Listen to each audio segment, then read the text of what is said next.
Selamat pagi, anak-anak sekalian. Jumpa lagi dengan saya, Puji Mujur, dalam seri pendidikan agama Buddha dan Budi Pekerti, kelas 5, semester 1. Kita masuk di bab 2, Betapa Siddhartha menyiksa diri. Pembelajaran 5, Perumpamaan gitar dan kayu. Sudah siap untuk belajar? Mari kita mulai dengan doa dan duduk hening. Doa pembuka belajar. Terpujilah Tuhan Yang Maha Esa, Triratna, para Buddha dan Bodhisattva. Dengan ini saya berdoa. Semoga saya dapat belajar dengan baik dan benar, agar menjadi anak yang pandai dan berbudi luhur. Semoga semua makhluk hidup berbahagia. Sadu, sadu, sadu. Ayo duduk hening. Duduklah dengan santai, mata terpejam, kita sadari nafas, katakan dalam hati, aku tahu nafas masuk, aku tahu nafas keluar, nafas masuk, aku tenang, nafas keluar, aku bahagia. Silakan di-mute videonya untuk meditasi sebentar, 5 menit ya. Meditasi dimulai. Meditasi selesai. Anak-anak sekalian, dalam pembelajaran 5 ini, setelah kalian mengikuti pembelajaran, diharapkan dapat 1. Disiplin dan bertanggung jawab dalam belajar pendidikan agama Buddha. 2. Menjelaskan makna perumpamaan gitar dan kayu dengan benar. 3. Menulis cerita pengalaman dalam mengatasi perilaku berlebihan dengan benar. Masih ingatkah kalian? Ya, pada pembelajaran 4 kita sudah belajar terakhir kali betapa Siddhartha tidak makan, tidak minum, hingga badan kurus kering. Tidak terlihat dagingnya. Ibarat kalau dipegang dari depan, terpegang tulangnya belakang. Seperti inilah gambarannya anak-anak. Nah, pada saat seperti itu, akhirnya beliau menyadari bahwa bertapa selama 6 tahun tiada hasil. Nah, anak-anak sekalian, pada saat Pertapa Siddhartha menyadari kekeliruannya bahwa usahanya sia-sia. Saat itu muncullah seorang penyanyi dengan gitar. Penyanyi tersebut menyanyikan syair lagu yang berbunyi sebagai berikut. Jika tali gitar ditarik terlalu kencang, talinya putus, tiada suara. Kalau ditarik terlalu kendur, suaranya pun hilang. Tali gitar tidak boleh terlalu rendah atau terlalu kencang. Orang yang memainkan harus pandai menimbang dan mengira. Anak-anak sekalian, syair lagu ini sangat berkesan, menyadarkan betapa Siddhartha. Akhirnya dia berpikir, sungguh aneh keadaan di dunia ini. Seorang bodhisattva calon Buddha harus menerima pelajaran dari rombongan penyanyi. Karena bodoh, aku telah menarik demikian keras tali penghidupan, sehingga hampir-hampir saja putus. Memang, seharusnya aku tidak boleh berlebihan dalam semua hal. Demikianlah anak-anak, syair lagu ini menyadarkan bahwa di dalam berusaha tidak boleh berlebihan. tidak boleh terlalu malas, dan juga tidak boleh mengumbar nafsu. Setelah menyadari hal itu, muncullah 3 perumpamaan dalam diri petapa Siddhartha. Nah, anak-anak sekalian, setelah petapa Siddhartha mendengarkan syair lagu yang dinyanyikan tadi, muncullah 3 perumpamaan kayu berikut ini. Muncul perumpamaan pertama dalam batin petapa Siddhartha. Apabila kayu yang kering, tetapi diletakkan di tanah yang basah, dan ingin mendapatkan api, maka itu akan gagal.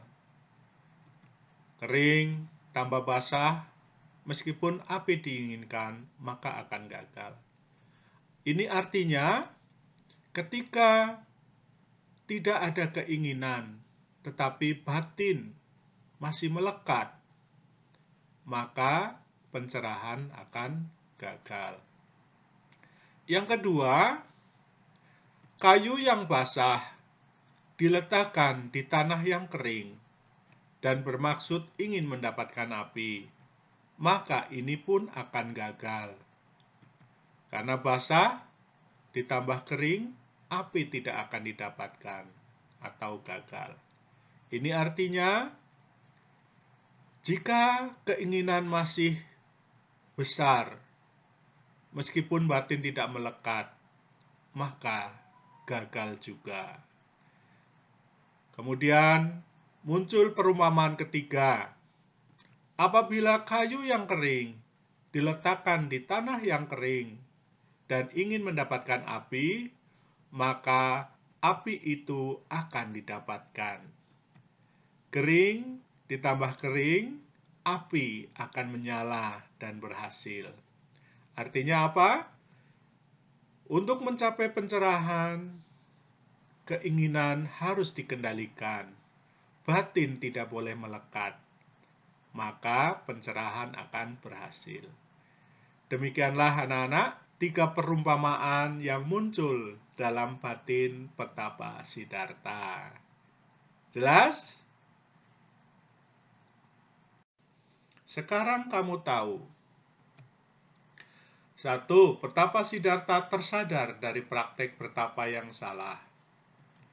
2. Setiap orang dapat belajar dari berbagai sumber, seperti halnya petapa Siddhartha belajar dari suara lagu. 3. Jadilah orang yang peka, tanggap terhadap tanda-tanda yang dilihat, didengar, ataupun dirasakan. 4. Jika menginginkan sesuatu, tidak boleh berlebihan. 5. Segala sesuatu harus dilakukan secara bijak, harus ditimbang dan dikira dengan baik. Inilah anak-anak, ya. Pelajaran hari ini mengingatkan kita untuk melakukan segala sesuatu dengan bijaksana. Nah, untuk menambah pengetahuan dan mengingat pelajaran hari ini, mari kita bernyanyi. Anak-anak sekalian, agar kalian lebih paham tentang pelajaran hari ini, maka yuk kita menyanyikan satu lagu yang berjudul Kebijaksanaan yang diciptakan oleh Bapak Darmadi Cahyadi. Lagunya berisi tentang perumpamaan tali gitar, ya, seperti syair lagu dalam pelajaran tadi. Yuk kita mulai.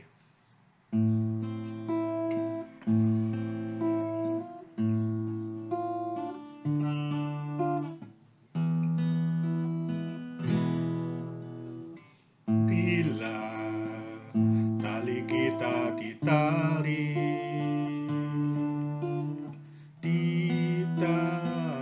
terlalu kencang, maka talinya akan putus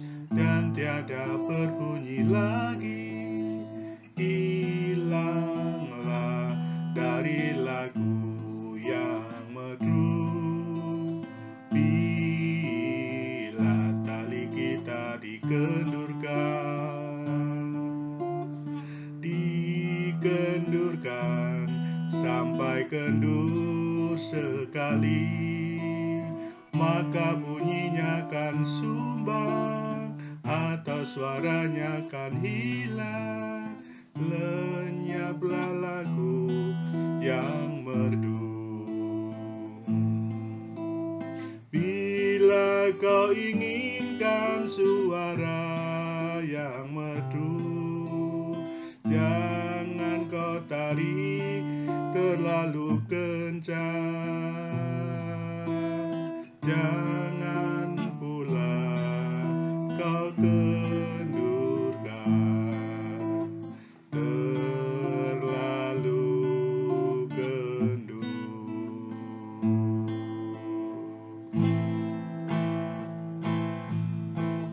Orang yang memainkannya haruslah pandai menimbang dan mengira.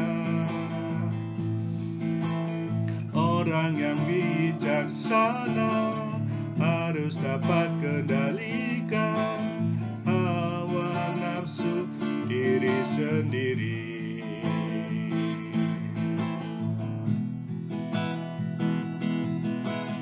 Bila tali kita dikendurkan sampai kendur sekali, maka bunyinya kan sumbang atau suaranya kan hilang. Lenyaplah lagu yang merdu. Bila kau inginkan suara yang merdu, jangan kau tarik terlalu kencang. Jangan pula kau kendurkan terlalu kendur. Orang yang memainkannya haruslah pandai menimbang dan mengira.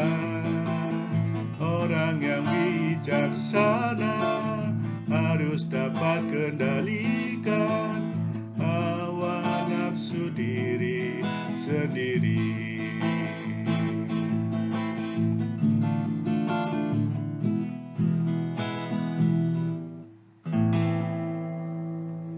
Demikian lagu tentang kebijaksanaan. Kalian bisa latihan sendiri ya, atau dengarkan lagu aslinya di YouTube ya. Kamu klik saja, ketik kebijaksanaan, nanti akan muncul lagu Buddhis ini. Ayo berlatih. Nah, anak-anak, pernahkah kamu melakukan sesuatu berlebihan? Apa akibat yang kamu rasakan? Bagaimana tindakanmu atas peristiwa tersebut? Ya, ceritakan pengalamanmu secara tertulis dalam selembar kertas. Oke, ya. Silakan ditulis cerita aja dan kirim ke Bapak Ibu gurumu. Doa penutup belajar. Terpujilah Tuhan Yang Maha Esa, Triratna, para Buddha dan Bodhisattva. Terima kasih kepada semua orang yang telah membantuku belajar hari ini. Semoga mereka diberkati kesehatan dan kebahagiaan. Semoga ilmu yang kupelajari berguna bagi diriku dan orang lain. Semoga semua makhluk hidup berbahagia. Sadhu, sadhu, sadhu. Demikian pelajaran kita hari ini. Sampai berjumpa kembali pelajaran berikutnya. Namo Buddhaya.